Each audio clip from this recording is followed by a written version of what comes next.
अस्सलाम वालेकुम। हदब एक अरेबिक वर्ड है, इसका मतलब है उभार।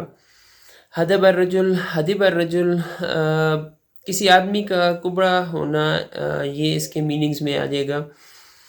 हदब अगर ज़मीन के हिसाब में लें तो ऐसी किसी सख्त और बुलंद किस्म की ज़मीन को कहेंगे जो फैलाव में ज़्यादा और बुलंदी में कम हो, और ऐसी कुछ फीलिंग दे रही हो जैसे कोई कुबड़ेपन का एहसास दे रही हो, तो ऐसी कुछ ज़मीन को हदब कह देंगे।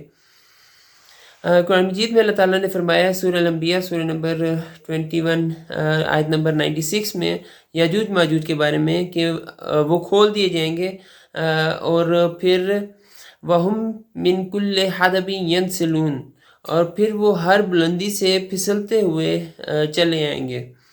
यहाँ पे इंटरेस्टिंग है ये बात नोट करना कि याजूज माजूज दीवार के पीछे हैं, जैसे कि जुल्करनैन की दीवार थी, और जब कोई दीवार गिरती है तो स्ट्रेट मैदान में भाग के जाते हैं लोग। और यहाँ पे याजूज माजूज के बारे में कहा जा रहा है कि जब उनको खोल दिया जाएगा तो वो बुलंदियों से नीचे की तरफ आएंगे, हर बुलंदी से नीचे की तरफ आएंगे। तो ये बड़ा इंटरेस्टिंग पॉइंट था, और मुझे इस चीज़ का पहले अंदाज़ा नहीं था। अभी ये आयत पढ़ी है तो मुझे अंदाज़ा हुआ है कि वो हर बुलंदी से नीचे की तरफ आएंगे, किसी स्ट्रेट मैदान में भागते हुए नहीं आएंगे।